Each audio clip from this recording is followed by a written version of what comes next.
Muy buenas noches. Bienvenido a nuestros diálogos políticos que examinarán esta noche un asunto del cual probablemente usted ya haya escuchado.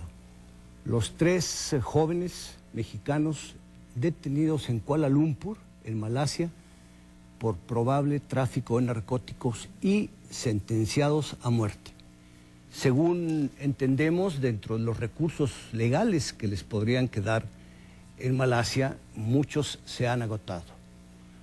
Hablamos con la embajadora de Malasia en México, pero tenemos hoy con nosotros a quienes probablemente mejor conocen el caso. Víctor Hugo Michel de Milenio, a quien se puede acreditar realmente el centro, la atención pública de este asunto que había pasado simplemente como una noticia sin involucrar de manera explícita y abierta el riesgo de vida para tres mexicanos involucrados en estos problemas, y el licenciado Guillermo Andrés Aguirre Aguilar, que es visitador de la Comisión Nacional de Derechos Humanos. Bienvenidos. Gracias, bienvenidos.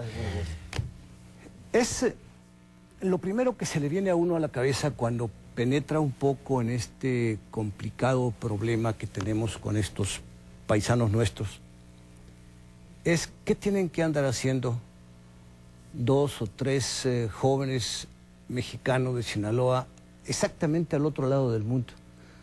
Porque como tú decías hace un minuto antes de estar al aire, si uno pudiera hundir una broca en el suelo mexicano y atravesar la tierra en el sitio diametralmente opuesto, probablemente estaría en Malasia. ¿Qué andaban haciendo? Bueno, para empezar no eran tres, eran seis de hecho. Seis inicialmente son los que fueron detenidos ese día, el 4 de marzo de 2008, allá en Johor Bahru. Es una ciudad que se encuentra al sur de Malasia, muy cerca de la frontera con Singapur.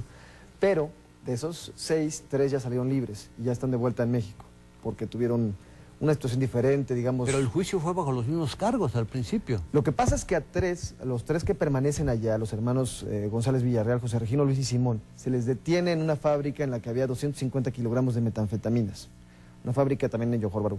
Y a los otros tres, de los cuales no se sabe sus nombres, nada más saben sus primeros nombres, es Jorge Enrique y Luis Alfonso. Es lo único que sabe de ellos, no saben sus apellidos. Y del tercero está su identidad, permanece reservada, por así decirlo, Cancillería no la ha querido dar. Ellos tres los agarran en una casa al otro extremo de la ciudad, en una zona residencial muy lujosa. Entonces, ¿qué pasa? A tres los agarran en donde están las drogas y a tres los agarran en donde había dinero. Pero por eso los otros tres no los acusaron directamente sobre tráfico de drogas y ya están libres. Ahora, están formalmente, según entiendo, sentenciados a muerte. No, ¿o todavía no? ¿No se ha dictado la sentencia? Todavía no. Ajá. Pero la penalidad normal en Malasia para este tipo de delitos podría ser esa. Sí, efectivamente. La Comisión Nacional de los Derechos Humanos, que tiene entre sus funciones la protección y salvaguarda de los derechos humanos, y entre ellos el derecho a la vida, por supuesto, tiene un programa de seguimiento de connacionales sentenciados a pena de muerte. Básicamente de los connacionales nuestros en Malasia, nos enteramos sin duda por el espléndido reportaje que Víctor Hugo saca sobre el tema, y sobre todo porque la familia recurre a la Comisión Estatal de Derechos Humanos a presentar una queja, y por la... ¿Esto en Sinaloa? En Sinaloa. Y la Comisión Estatal, por razón de competencia, nos envía la queja a nosotros conocemos de ella y aperturamos un expediente que está todavía abierto en la Comisión Nacional de los Derechos Humanos. ¿Hay alguna posibilidad de que una gestión humanitaria como esta, de protección a las vidas, pudiera tener alguna respuesta de las autoridades de Malasia? Bueno, yo creo que todavía es temprano. Es decir, están en proceso, están bajo proceso. Todavía faltan algunas instancias, algunos recursos.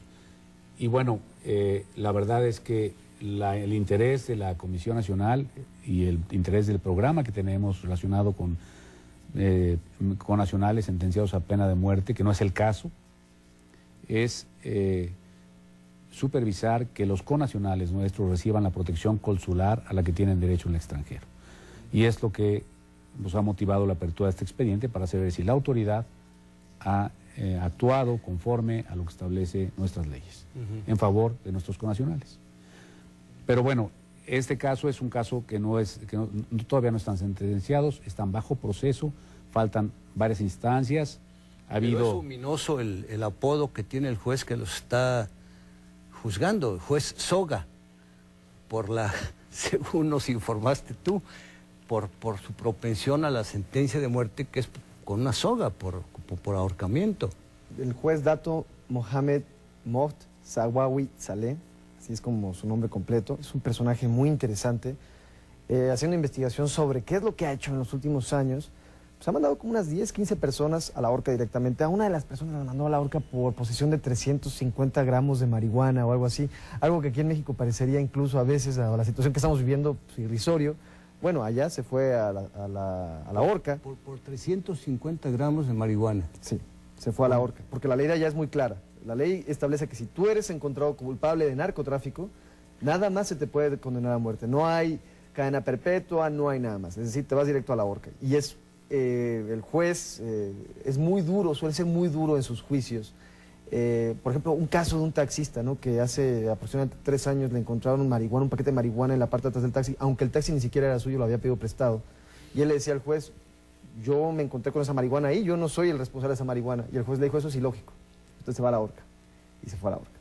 Incluso después de que el señor el taxista le argumentó, oiga, pero soy el único que queda de mi familia, yo mantengo a mis 3 hijos, mantengo a mis padres.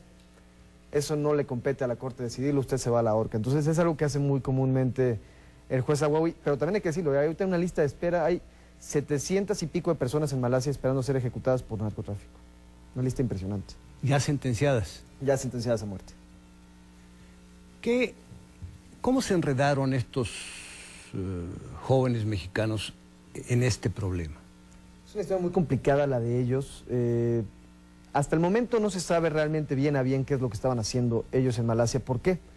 Porque no han tomado el estrado en el juicio, porque es como un juicio como los que hemos visto en las películas de Estados Unidos, de Common Law, en el que una persona puede tomar el estrado y dar su versión de los hechos.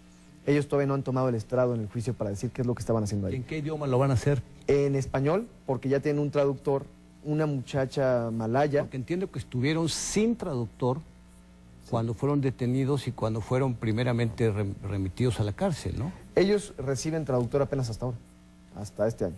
No habían contado con un traductor en todo el proceso, ¿no? Y entonces la Cancillería, después de que salen las notas en Milenio, les asigna una traductora que de todos los lugares posibles estudió español en Tepozotlán, una malaya.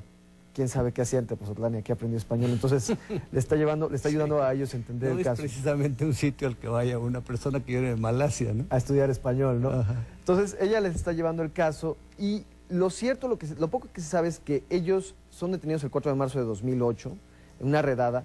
Un soplón, por así decir, un informante de la Real Policía de Malasia le da el dato a la policía sobre que había un grupo de extranjeros que había llegado a la ciudad de Johor Bahru a traficar con drogas. Y se organiza esta redada y detienen a 6 mexicanos, a 3 singapurenses y a 2 malayos. Y aparentemente también una tailandesa. O sea, una conformación bastante extraña, ¿no? Y así es como terminan ellos allá. La familia de ellos, aquí en México, dice que ellos viajaron al otro lado del mundo a buscar trabajo. Vamos a ver qué es lo que dicen ahora ellos cuando tomen el estrado, si es que toman el estrado. Porque fueron ellos, es decir, en Malasia estaban ellos y otros mexicanos también, simultáneamente, ¿no?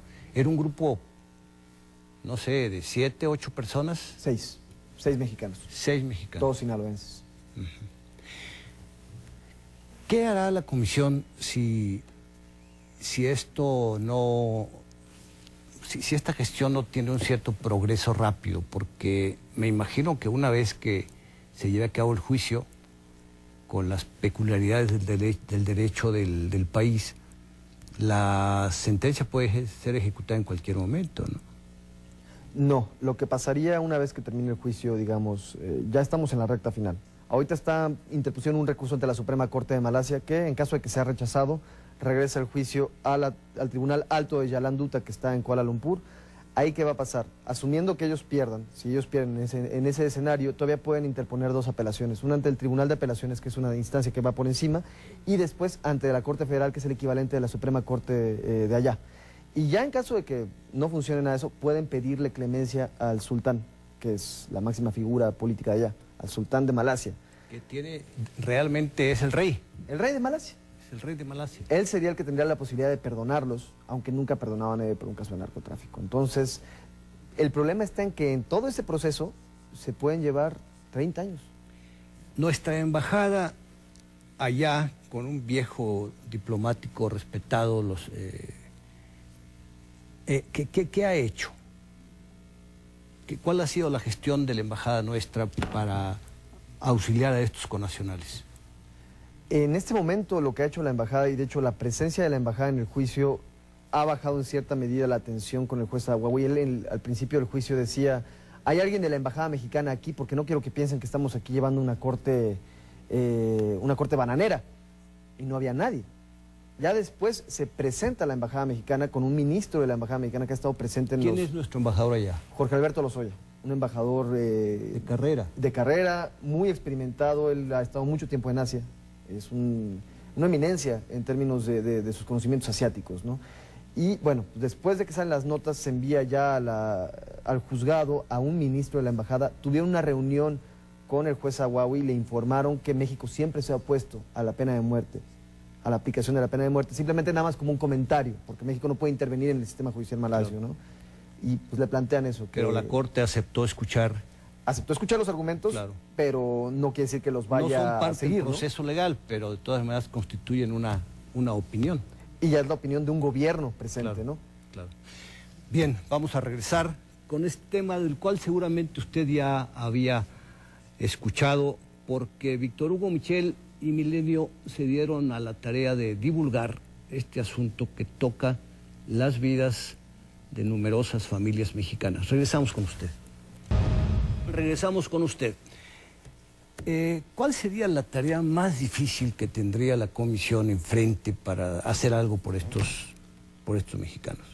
Bueno, básicamente nosotros, dentro de este programa que le he referido, llevamos el seguimiento de la atención que brinda la Secretaría de Relaciones Exteriores, que es la autoridad competente y quien tiene atribuciones para intervenir en ello de manera directa. Normalmente, en los casos, por ejemplo, como usted recordará, hace muy poco tiempo fue ejecutado un connacional nuestro en Texas, Humberto Leal, condenado también a la pena de prisión, que inclusive participaba dentro de un caso importante y paradigmático, es el caso Avena. Y lo que se hace en este asunto es que el presidente de la Comisión Nacional de los Derechos Humanos hace una petición al gobernador y a la Junta de Perdones del Estado correspondiente con el propósito de que se conmute la pena. Es decir, el derecho a la vida es el mayor de los derechos que puede existir. Sin ese no hay nada. Entonces, en contraposición directa al derecho a la vida está la pena de muerte, que se considera no humanitaria, se considera indigna. Y bueno, evidentemente nuestra Constitución tiene proscrita la pena de muerte. Y no siempre, ¿eh? Durante un buen tiempo. Bueno, por supuesto, en 2008 se proscribe para siempre, en el artículo 22. Y bueno, sin duda toda la tradición internacional y la tradición en materia de derechos humanos, por esta oposición... Tiende a la abolición, ¿verdad? Claro. Entonces, es decir, no hay justificación para la pena de muerte, en opinión, tanto el presidente de la Comisión Nacional de los Derechos Humanos, como de nuestras leyes, con nuestra Constitución y sobre todo de la tradición humanitaria de los derechos humanos. Entonces, en ese sentido es que la Comisión participa y evidentemente no está de acuerdo y solicita esa conmutación de pena, no el perdón del delito, la conmutación de pena, es decir, que la canjeen por pena privativa de libertad. Por lo humillante y atentatorio contra los porque además, esenciales. Imagínese si hay un error de procedimiento. Es irreparable. Entonces, no podemos, es decir, es tan trascendente que evidentemente hay que oponerse a ella. Es una tendencia universal. Y sobre todo ya muy pocos países mantienen la sí. pena de muerte, ¿no? Ahora bien, en el documento migratorio de Malasia, en la visa, te dicen el tráfico de drogas o participar en algún asunto de drogas se castiga con la muerte, ¿no? O sea, es un warning que le llaman ellos. Lo cual ¿no? parece muy drástico, pero entraña un aviso, un riesgo de injusticia terrible. ¿Qué tal se equivocan? Te dice, al final de cuentas, una investigación y un juicio tienen un margen de error. Ese es lo grave de aquí la pena, o en cualquier además parte de del las mundo, razones pero en este humanitarias. caso es irreparable. Ahora, hay una tendencia mundial hacia la eliminación de la pena de muerte, más no en Asia, ¿eh? Asia es muy, digamos, muy claro. Hay pena de muerte en China, hay pena de muerte en Indonesia, hay pena de muerte en Malasia, hay pena de muerte creo que en Tailandia. Hay un dato aquí muy interesante. Por ejemplo, había otro mexicano, y es un dato que no se sabe aquí en México, ahora que estaba viajando allá. Hay otro mexicano que estuvo a punto de ser ejecutado en Indonesia por tráfico de drogas también en 2001. Lo agarran. Dices tú en tu nota que hay 20,000 mexicanos metidos en problemas legales en el mundo. No me acuerdo bien exacta de la cifra, pero sí hay muchos mexicanos detenidos en el extranjero. Tengo la lista que nos ha dado la Cancillería. Hay mexicanos detenidos por delitos contra la salud en China, en Japón, en Malasia, en Filipinas, en es altamente revelador esto. Es decir, estos números, estos grandes números, yo retuve la cifra de 20,000, pero no encuentro una corroboración. No creo que esté muy equivocado en cuanto a ese número de mexicanos, no sentenciados por supuesto, sino procesados por cuestión de drogas. Es muy revelador. Es decir, simplemente es el reflejo externo de lo que aparentemente estamos viviendo en México con este gran combate, la guerra a las drogas. Habla de una cierta tendencia internacional de la las parte externa del ¿no? negocio. Hay una mujer detenida mexicana también en Fiji, ahorita. Hay otros detenidos en Australia. Le comentaba el caso de este muchacho en Indonesia. Lo agarran con no sé cuántos kilos de cocaína llegando a Bali, ocultos en una tabla de surf. Lo encuentran, lo iban a ejecutar. La ejecución en Indonesia, por cierto, se lleva a cabo con pelotón de fusilamiento.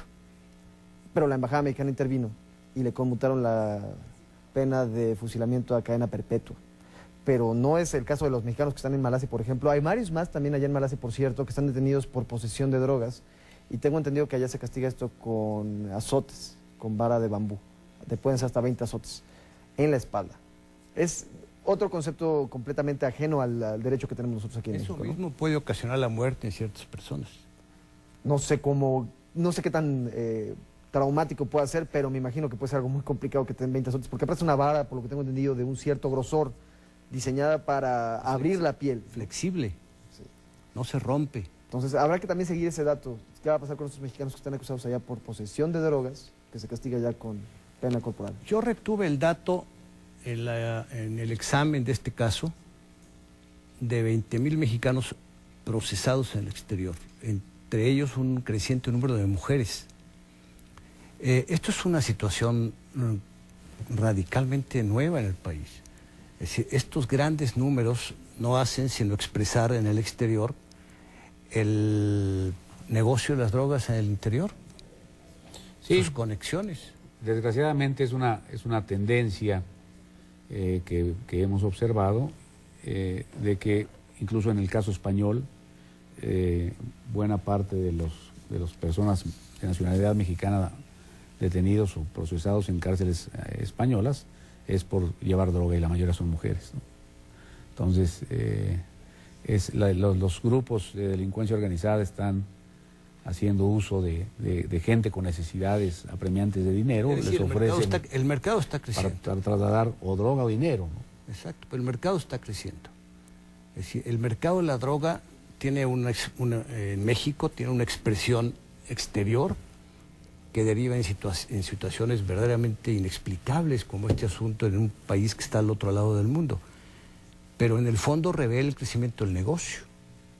Aquí, en el exterior, y en los grandes números de gente procesada, en fin, debe ser económicamente una gran atracción para que lleve a la gente a hacer esto.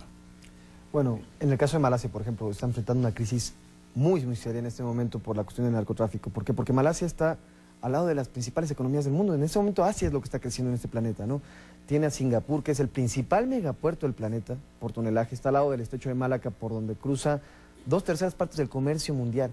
Está muy cerca de China, la principal economía en este momento Asia. Está muy cerca de Japón. Está también cerca de India. Es decir, es un punto en el que confluyen muchas rutas. ¿Y qué pasa? En este momento, bueno, desde hace aproximadamente unos 15 años, está enfrentando Malasia un problema de narcotráfico muy serio, tan serio que el año pasado detuvieron a 80,000 personas, 80,000 por ofensas de narcotráfico. Y calculan, es una población de 27 millones de personas.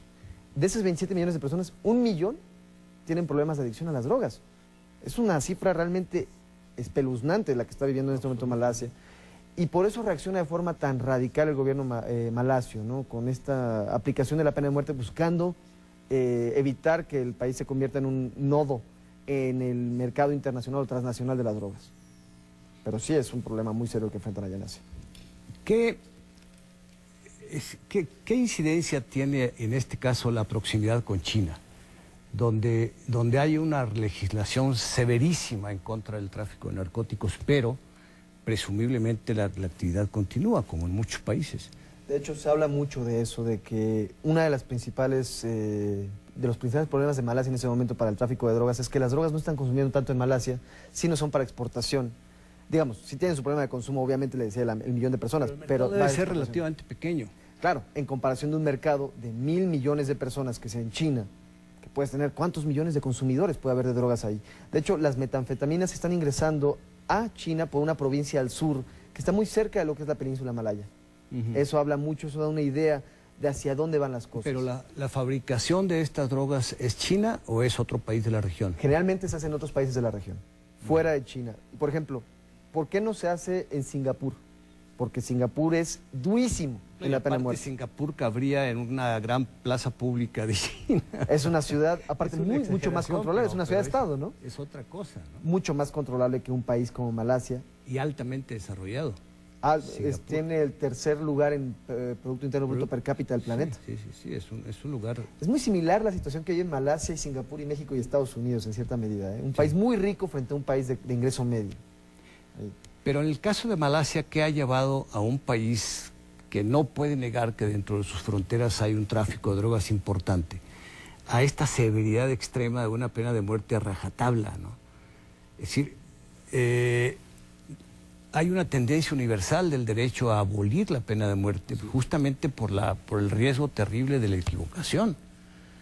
Aplicarlo en una ejecución pública, por ahorcamiento, es un dato ya literalmente inaceptable en muchas de las legislaciones del mundo.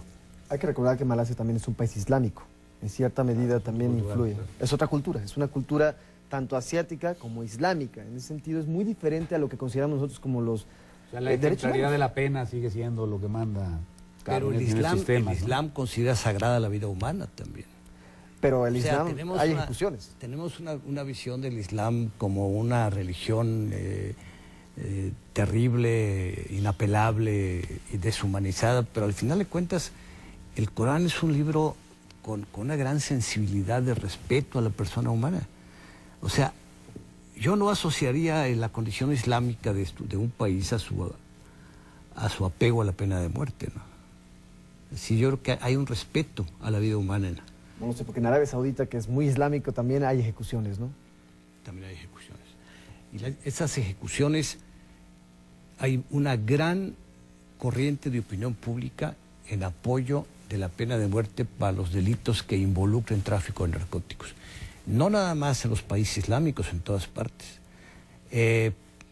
¿Podría considerarse eso una tendencia alarmante?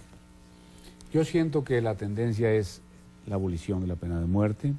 Creo que en la experiencia de la Comisión Nacional de los Derechos Humanos, el respetar la vida y las organizaciones abolicionistas están creciendo también, tanto en los Estados Unidos como en Europa, y una tendencia mundial de Naciones Unidas es evidentemente en ese sentido, y de ahí que constantemente se hagan pronunciamientos en contra de este tipo de prácticas en esas partes del mundo, ¿no? Entonces, en esa línea de respeto hacia los derechos humanos y hacia la dignidad de las personas y la abolición de la tortura, porque bueno, se considera que la pena de muerte tiene que ver con una especie de tortura. Desde el momento que es condenado, ¿no? Pues es torturarte y maltratar la dignidad de la persona, y sobre todo con las consecuencias que ya referíamos hace un momento. Es decir, si hubiese algún error humano en esto, es de imposible reparación. Y sin embargo, hay una tendencia en mucha gente harta con el crecimiento de la delincuencia y con el crecimiento del tráfico de drogas y con Pero está comprobado que la pena de muerte no inhibe el delito, ¿no? No corrige, lamentablemente. Entonces, no corrige. yo siento que ahí es una apreciación que a veces quizá con falta de algún fundamento racional en cuanto a que en los países donde hay pena de muerte no disminuyen los delitos Así es. que También están es sentenciados. y también es un hartazgo con tanto crimen. Ahora, déjeme contarle algo, que cuando salió esta nota en Milenio, en los foros de internet de milenio.com, fue impresionante ver los comentarios que había. Mucha gente diciendo, mátenlos. No, Realmente así es una reacción visceral la que hemos encontrado ahí. Es ¿no? una exasperación social, es una gran exasperación social con todo lo que está Obviamente pasando. no es algo aceptable, pero... Vamos a regresar con usted también para examinar este tema. Hay que ver lo de la pena de muerte y su racionalidad. Volvemos con usted. Regresamos con usted. La embajadora en México tiene una larga historia diplomática. Creo que es una mujer educada con un entrenamiento de muchos años en la carrera. Y creo que este caso la ha perturbado explicablemente, ¿no? Porque no tendríamos por qué tener una situación de este tamaño con Malasia, ¿no? Sí, aparte, bueno, en este momento el caso ya no está en manos del Ejecutivo, Claro. está en manos del Judicial. Ya ella, realmente la embajada o el gobierno malasio, el Ejecutivo no tiene mucho que decir en este momento. Ellos ya presentaron las evidencias, digamos, la Real Policía de Malasia ya presentó las evidencias, ya están ahí a consideración del fiscal, ya están a consideración del juez. Entonces, en este momento ya está en manos del Poder Judicial de Malasia el decidir qué va a pasar con estos mexicanos, que yo creo que si la Suprema Corte no accede a revisar su caso, porque se presentó un recurso ante la Suprema Corte para que ella decida si hubo o no violación a la cadena de custodia de las evidencias, estaremos hablando de que por ahí de septiembre Siendo ya aquí las estaremos evidencias de las drogas mismas. Sí. ¿Cómo desaparecieron? ¿Cómo se convirtieron de drogas perfectamente localizadas, situadas en un lugar, y de pronto desaparecen las drogas y aparece sal? Es algo muy interesante lo que pasa ahí. Entonces, Sal normal, sal de mesa. cocina, sal de cocina. De forma inédita, en agosto de 2008, a la comisaría de Johor Bahru, donde estaban las evidencias de esta redada, ingresa un comando armado. Nadie se da cuenta, y aparte para que pase en Malasia, es algo que es inédito en Malasia. Hay algunos detalles muy interesantes. Derriten la puerta del cuarto de evidencias con ácido, se llevan las drogas, dejan algunos paquetes. Cuando ya van a juicio los otros 3 mexicanos, los 3 que están libres ahora, pues, porque también se habían encontrado en su casa pocas cantidades de drogas, pues se habían encontrado algunas. Esas drogas resultaron, cuando se hizo el análisis químico, que no eran drogas, sino era sal de mesa. Entonces la fiscalía dice, pues no podemos seguir con este caso porque la sal de mesa no es una sustancia controlada en Malasia. Se les libera. Se liberan a los otros A los muchachos, otros 3, también sinaloenses. Sí, exacto. A los 3 muchachos que, digamos, a los otros 3, a los que agarraron en la casa al otro lado de la ciudad. Pero los otros 3 a los que agarraron en la fábrica con 250 kilogramos de metanfetaminas, esas no desaparecieron. Entonces ahí la cuestión. Ahora, el dato está en que lo que argumenta la defensa es que, dada estos antecedentes, la cadena de custodia de las evidencias ha sido violentada, lo cual hablaría de que el juicio tiene que ser anulado, bajo la ley de Malasia. ¿Quién está pagando a los abogados de estos jóvenes? Lo que me dice el abogado de ellos, que se llama Kitson Fung, es parte de un despacho conformado por él y un ex fiscal de Malasia que se llama Ahmed Saidi. Ellos dicen que están llevando el caso de forma pro bono, porque argumentan que es un caso de tan alto perfil que si logran ganarlo va a ser muy buena publicidad para su despacho, ¿no? Ellos dicen que es pro bono, que no lo está pagando la Embajada de México, no lo están pagando los sinaloenses. Me imagino que el costo de los abogados debe ser muy caro en un juicio como esto. Aparte, Fung no es cualquier abogado. Fung es, hasta donde tengo entendido, es hermano de un ministro de la Suprema Corte de Malasia. Es decir, no es cualquier abogado, no es cualquier despacho. Y Ahmad Saidi, el otro compañero en la firma de Fung, pues fue fiscal. Estamos hablando de que no son abogados de oficio, ¿no? Por así decirlo. ¿En qué momento la tolerancia que propicia la existencia de derechos civiles, de derechos humanos, se puede convertir en un obstáculo para la aplicación de la ley? En ninguno. ¿No hay excepción a eso?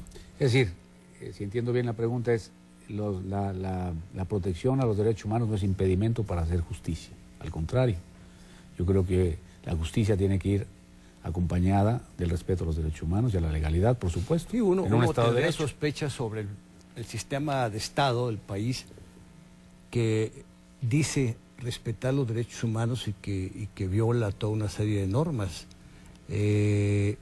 No justifica, la eficiencia no es el resultado de la no observancia de los derechos humanos.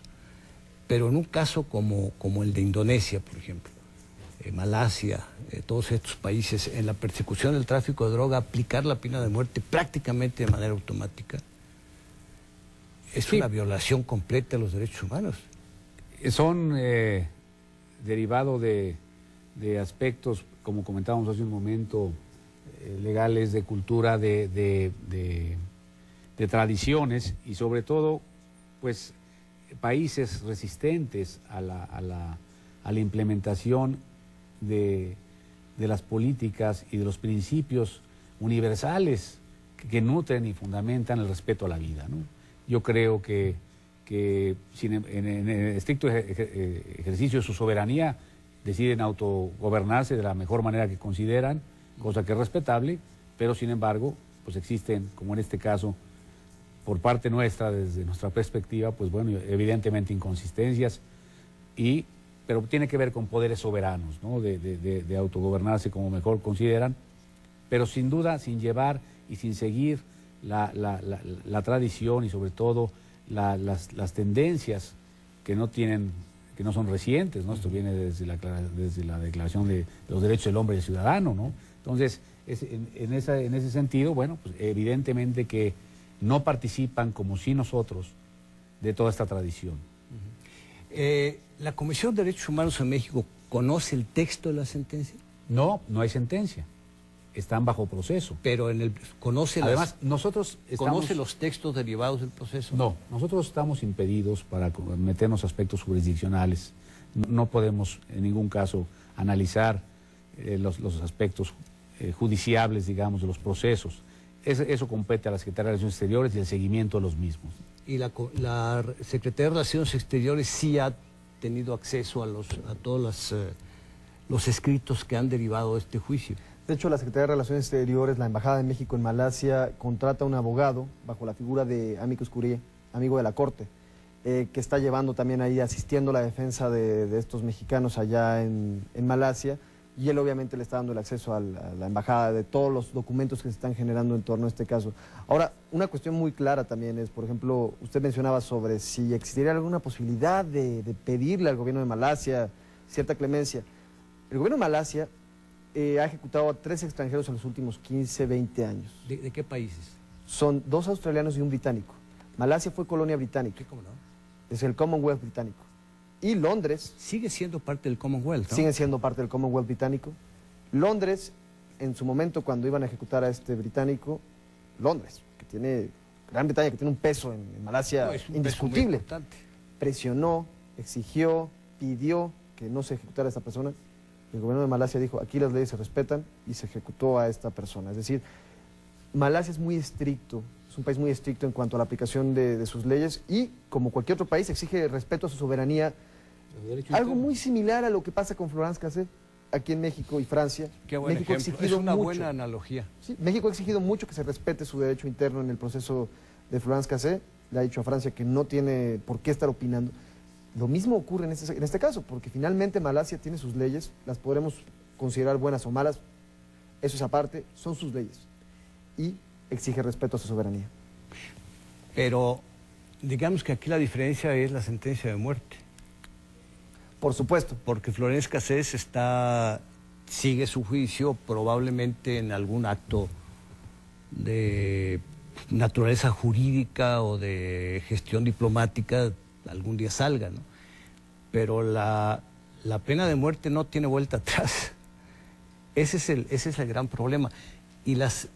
A ver, tú no tienes por qué saber todo esto, porque tienes un conocimiento enciclopédico del caso, pero probablemente no has asistido a todas las gestiones jurídicas que se han hecho.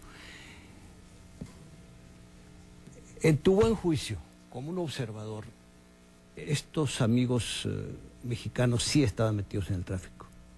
Eso lo definirán las cortes. Es decir, si son culpables o son inocentes, lo tienen que definir las cortes. Pero por Pero- por los datos que tú conoces. Le voy a decir lo que yo pienso. Veo dos cosas. Por un lado, tienes a unos mexicanos que estaban al otro lado del mar, en una fábrica en la que había 250 kilogramos de metanfetaminas, algo muy difícil de explicar, pero por el otro lado también tienes una violación a la cadena de custodia de evidencias clarísima, clarísima. Entonces tienes esos dos elementos que son los que va a tener que definir, va a tener que tomarlos el juez Mohamed Zawawi a la hora de tomar su decisión, porque son dos elementos muy claros. La presencia, que es muy difícil de explicar, pero al mismo tiempo un proceso que ha estado plagado de irregularidades. Pero el dato de la sustitución de la droga por la sal también sitúa todo el caso en una gran fragilidad.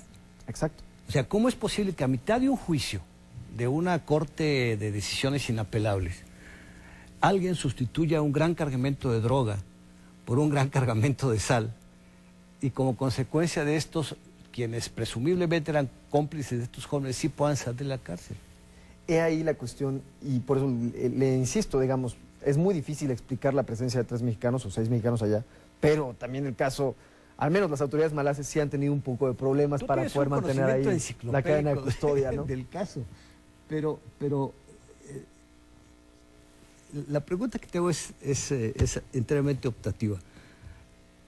En tu buen juicio, como el observador minucioso que has sido de este asunto, ¿qué otra explicación, si no es estar involucrados en este tipo de negocios, qué otra explicación podría tener la presencia de varios sinaloenses en ese país remoto para esta circunstancia de la que estamos hablando? La familia dice que ellos fueron contratados para trabajar en una fábrica allá. Y la defensa argumenta que ellos inicialmente estaban trabajando en Vietnam, en la ciudad de Ho Chi Minh, en el puerto de Ho Chi Minh, lo que antes era Saigón. Estaban trabajando ahí y después cruzan hacia Malasia con la esperanza de llegar después a Singapur y embarcarse en un barco comercial. Movimientos que requieren recursos económicos importantes. No sabría decirle eso porque quizás puede hacerse como mochilero, no lo sé, la verdad no me voy a meter a eso, pero Mochileros de 40 años. de 40 años. Ahora la cuestión está, esto es lo que argumenta la defensa, que ellos iban a tomar un barco eventualmente de Singapur, un carguero, para regresar hacia América. Ese es el argumento de la defensa, pero son argumentos que le tendrán que presentar al juez, y como le decía, el juez tiene un historial en el que ese tipo de argumentos pues, no los toma muy en cuenta realmente, ¿no? Él suele decir, por favor. De hecho, uno de los argumentos que planteó el juez fue, ¿cómo es posible explicar la presencia de 3 mexicanos al otro lado del mar, en una zona tan remota como Johor Bahru, a la hora de tomar el juicio, digamos, de tomar la determinación de llevar el juicio hacia la siguiente etapa, que es en la que nos encontramos ahora? ¿Y cuál era la respuesta? Él decía básicamente, le decía a la defensa, no se puede explicar esa presencia aquí, ¿no? La defensa decía que, bueno, que era coincidente, que era estar en un mal momento, ¿cómo se dice? En el lugar equivocado, en el momento equivocado, ¿no? Ese es uno de los grandes principios de los investigadores policíacos. Mucha gente está en el lugar equivocado, en el momento equivocado y con la persona equivocada. Pero todo se juntó para estos jóvenes. Regresamos con usted. Regresamos. Todo esto es obviamente una derivación, o parece una derivación de este pulpo de incontables tentáculos que es el tráfico de drogas, el negocio con la droga, el trasiego, el paso de un continente a otro, de las zonas de producción a las zonas de consumo. Yo creo que es una de las grandes maldiciones que existe sobre casi todas las sociedades en este momento. Lo que llama aquí la atención y lo que parece un gran despropósito es un grupo de gente joven, porque no nada más eran estos 3. Estaban también los otros sinaloenses a los que sí dejaron ir. Te da la impresión de haber participado toda una operación muy grande. O sea, no era una cosa improvisada, no una cuestión accidental de ir a llevar un cargamento, sino aparentemente todo un mecanismo respecto de la producción y probablemente del trasiego de droga. De nueva cuenta, aquí lo que dice la Real Policía de Malasia es que la fábrica en la que se les detiene a los 3 sinaloenses que siguen allá, José Regino Luis y Simón González Villarreal, en esta fábrica había 250 kilogramos de metanfetaminas, pero aparte de esto había toda una parafernalia, digamos, laboratorios para la producción de. drogas, ¿no? Es decir, es uno de los laboratorios más grandes que jamás se han encontrado en la ciudad de Johor Bahru. De los más grandes. Los Y más se grandes. supone que la policía de Malasia incautó todos estos instrumentos. Sí. Todos estos instrumentos fueron incautados y fueron llevados a la zona esta de ¿Y evidencias. se le ha dado conocimiento oficial al gobierno de México a través de la embajada de todo esto? Sí, en cumplimiento a lo que es la Convención de Viena sobre Relaciones Consulares. El gobierno de Malasia informa al gobierno mexicano que tiene detenidos a nacionales mexicanos. Es decir, el caso Avena que mencionaba el visitador es muy interesante. En Estados Unidos, si no te avisan, si te detienen, si eres un ciudadano extranjero y te detiene una policía de otro país y no le avisa a tu consulado que estás detenido y no te da derecho a tener atención consular, el caso está viciado de origen. Por eso hubo tantos problemas en Estados Unidos con tantos mexicanos que habían sido condenados a muerte sin que tuvieran atención consular. En el caso de los mexicanos no fue así, de los mexicanos que están en Malasia no fue así, ellos sí tuvieron atención consular, el gobierno de Malasia respetó todas las leyes internacionales, la Convención de Viena particularmente, y le avisó al gobierno mexicano, aquí tengo a 3 mexicanos o a 6 mexicanos tuyos. El gobierno mexicano, la embajada mexicana, manda a un ministro a entrevistarse con ellos, es decir, esa parte del procedimiento internacional sí se cumplió. Sí se cumplió. ¿Cómo manejar estos datos que involucran a tanta gente, tantos, del peso mismo, la extensión del tráfico de narcóticos? ¿Qué puede hacer la Comisión de Derechos Humanos para asegurar un mínimo respeto, una mínima garantía a quienes están siendo juzgados? Hay 20,000 mexicanos detenidos, si no me equivoco, en el extranjero. 20,000. Sí, bueno, antes que otra cosa, Fausto, si me permite, a mí me gustaría sí comentar que yo creo que es difícil y me parece incluso inapropiado que podamos juzgar un asunto que está bajo proceso en un foro de esta naturaleza y pronunciarnos sobre la culpabilidad o inocencia de las personas involucradas en el caso. Creo que no sería apropiado.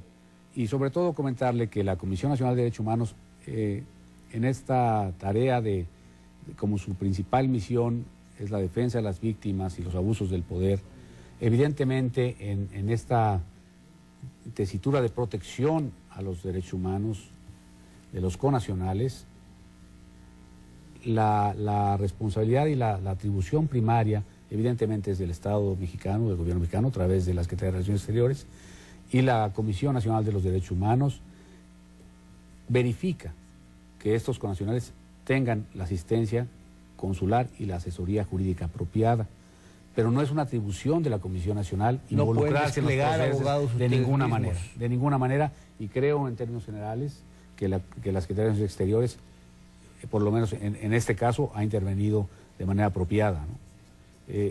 Evidentemente nosotros mantenemos un contacto permanente porque el seguimiento de los casos se hace a través de la Secretaría de Relaciones Exteriores. Y por supuesto, llevamos nosotros también el seguimiento documental y periodístico de estos asuntos también como reforzamiento de manera permanente. Entonces la labor de la comisión es servir a los mexicanos, el tratar de apoyar a las familias de los connacionales, informándoles cuáles son las opciones que se tienen y sobre todo a dónde deben de acudir para que la autoridad les brinde el apoyo correspondiente. Claro. Esta posición que nos decías respecto de la familia de estos jóvenes detenidos allá, ellos se inclinaban, la familia, porque el gobierno de México interviniera o no interviniera. En un principio, de acuerdo a la información que hay, ellos rechazaron la asistencia consular, por lo que tengo entendido, en un principio. Pero después, bueno, ahí están los registros de que pidieron a la Secretaría de Relaciones Exteriores que les ayudara con lo del traductor, que era una parte muy importante. Cuando sale la nota en Milenio, el abogado de los mexicanos sí dice, necesitamos un traductor de forma urgente, la embajada no me ha contactado, necesitamos poder traducirle a los mexicanos al español lo que está pasando, porque ellos no habían entendido el proceso realmente, desde un principio no entendieron nada realmente, porque hasta ahora el juicio se ha llevado en 2 idiomas, Bahasa e inglés. Bahasa es la lengua nacional de Malasia, ellos no la entienden, y el inglés, bueno, tampoco lo hablan, entonces para ellos era muy complicado. A la llegada del traductor que les asigna la Embajada de México en Malasia, sí se les ha hecho un poco más sencillo entender de qué se está hablando y bueno, sobre todo entender qué es lo que van a tener que decir cuando tomen el estrado, ¿no? Cuando ellos den su versión. ¿Tienen hoy un traductor al español? Tienen de hecho 2, le comentaba la malaya que estudió en Tepozotlán y otro ciudadano chino-malasio, que estudió en Texas español. Entonces ellos son los que están traduciendo el juicio del inglés, porque ahora accedió el juez a llevar el juicio en inglés, no en Bajasa, entonces lo están llevando en inglés y ellos se lo traducen de inglés al español. Pero los abogados que ellos tienen, ¿en qué idioma se dirigen a los detenidos? ¿En español? Inglés. En inglés. Que ellos no hablan. No, de hecho, la comunicación entre el abogado, los abogados con los mexicanos era realmente muy limitada en los últimos Estos meses. hombres están en un virtual estado de indefensión. Están en una situación muy complicada. Cuando los encontré en la cárcel de Johor Bahru, esto fue en marzo de este año, platiqué con ellos, me dijeron que era el primer mexicano con el que habían platicado en años, no habían platicado en español, pero no están juntos, no estaban juntos. En años. Y no están juntos, porque los tenían separados en diferentes celdas por razones de seguridad, entonces nada más podían verse una vez al mes, una vez a la semana, perdón, para hablar en español, y el resto de la semana estaban entre ciudadanos malayos, o chino-malasios, o indio-malasios. ¿Tú hablaste con quién de ellos? Con los tres. Con los tres. En tu buena perspicacia de periodista y de persona que ha tratado un montón de casos, ¿descubriste alguna señal que efectivamente fueran víctimas de las circunstancias o todo el asunto te parece un caso difícil de contradecir? Platicando con ellos, me queda claro que son personas de origen humilde. Humilde. Muy humilde. Después, campesinos. Al viajar a Sinaloa, a Culiacán, al barrio en donde vive su familia, que se llama Loma de Rodriguera, que está al norte de la ciudad, su familia, conocí a su familia. Fui al negocio de la familia, que es hacer ladrillos. La familia es una familia muy humilde, ¿eh? Eso sí lo puedo decir. En el caso de los González Villarreal. No hay ningún signo de riqueza que pueda delatar ingresos del tamaño del narcotráfico. Al menos lo que a nosotros nos tocó ver, a mí, a mi camarógrafo y a mi fotógrafo cuando fuimos allá, no vimos ningún signo de riqueza. Vimos una familia que vive en una casa de ladrillos, es una casa de ladrillos, con piso de tierra en algunos momentos. Entonces no hay ninguna evidencia que nosotros hayamos visto de eso. El viaje a Malaya, más los hoteles, ida y vuelta, es un viaje carísimo. Ya no tanto, ¿no? Ya no tanto. De hecho, se puede hacer por internet, hay muy buenos paquetes en internet. Eso es cierto. Conseguimos un paquete ahí muy barato, unos 15,000 pesos incluido el avión y el hospedaje. O sea, no es tan caro como uno pensaría originalmente. Y nada más especulando, ¿cuál podría haber sido el canal para invitarlos a ellos? ¿Cómo localizan para un volumen de drogas de este tamaño? ¿Cómo localizan muchachos humildes de extracción popular estaban en Mazatlán? En Sinaloa, en Culiacán. Exacto. ¿Cómo los localizan? ¿Cómo los reclutan? ¿Cómo los trasladan? Los pasaportes, las visas. Ya eso es una especulación a la que no me debería meter porque finalmente creo que el caso es el caso, es muy concreto, ¿no? No, tienes toda la razón. No se puede hablar de los asuntos que uno desconoce en su mero principio, en su incepción, pero todo parecería indicar que estos jóvenes fueron invitados a hacer un negocio, les fue proporcionada una cantidad de dinero y los detuvieron. Pues no, le voy a decir que en cuanto al listado de las evidencias que decomisó la Real Policía de Malasia, pues nada más le encontraron 3,000 pesos a los 3 muchachos que están allá. ¿Mexicanos? 3,000 pesos, es lo único que llevaban ellos, entonces no es así como que pero lo sean... sí, en casi cualquier país del este, al turista le piden que declare lo que lleva y que lo enseñe. En el caso de Malasia no. Se puede ingresar sin necesidad de... Bueno, al menos cuando me ha tocado ir, nunca me han pedido declarar mis ingresos. O lo que llevo, digamos, ¿no? Entonces ellos no llevan por lo que decomisó la policía, y aparte nada más llevaban 15 días allá cuando fueron detenidos, pues nada más llevaban 3,000 pesos mexicanos. ¿Y habían estado en un hotel? Estaban en la fábrica. Y aparte se había rentado una casa en una zona muy lujosa que se llama Tamán Pelangui, al otro extremo de la ciudad, es un barrio residencial. Ahí es donde agarraron a los otros 3 y a otra persona la agarraron en un hotel del centro de la ciudad, un singapurense, dentro de esta misma redada. Pues has cubierto un asunto y lo has develado al público mexicano que de otro modo habría pasado con muy poca información. Creo que tus notas fueron claves para hacer público este asunto que ni siquiera ha terminado. Pues ya vamos a la parte final. Septiembre creo yo que va a ser el mes clave, septiembre, quizás octubre, veamos, está llegando el momento clave en caso de que lo rechace la Suprema Corte, en el que ya va a haber una sentencia. Y eventualmente un espectáculo para este país terrible, de contemplar si esto no cesa, si esto no se detiene, si esto no se corrige, una ejecución. Es un proceso de 3 personas. Muy complicado el de las ejecuciones en Malasia, se llevan a cabo por horca, básicamente haciendo un poco de investigación al respecto, es algo muy complicado, muy difícil, muy duro, ¿no? Hay en Singapur y Malasia comparten a los verdugos, van dando, digamos, van pasando de un país a otro porque no hay mucha gente que se quiera dedicar a la industria de ser verdugo. Entonces, ¿qué es lo que se hace? Bueno, se les manda a una habitación contigua al patíbulo, de ahí una vez ya se te lleva al patíbulo, son 3 escalones los que te llevan al patíbulo, se te pone una capucha en la cabeza, el juez, un funcionario lee la sentencia, una persona te sostiene de las piernas para que no te muevas demasiado y después se abre una puerta falsa y caen. Tiene que ser entre 1.5 y 1.7 metros de cuerda para que la ejecución funcione de forma adecuada, de acuerdo a Malasia. La mecánica de la muerte. Sí, es algo muy duro, muy duro, muy duro. El protocolo de la muerte. Usted ha escuchado esto, es una tragedia para varias familias de Sinaloa y un acto, una gran, profunda tristeza que todos lamentamos. Pero el tráfico de drogas y el combate al mismo ha llevado a estos extremos de castigo y de defensa del propio Estado. Gracias a ustedes por acompañarnos. Gracias por estar esta noche con nosotros. Nos vemos el viernes próximo. Hasta entonces.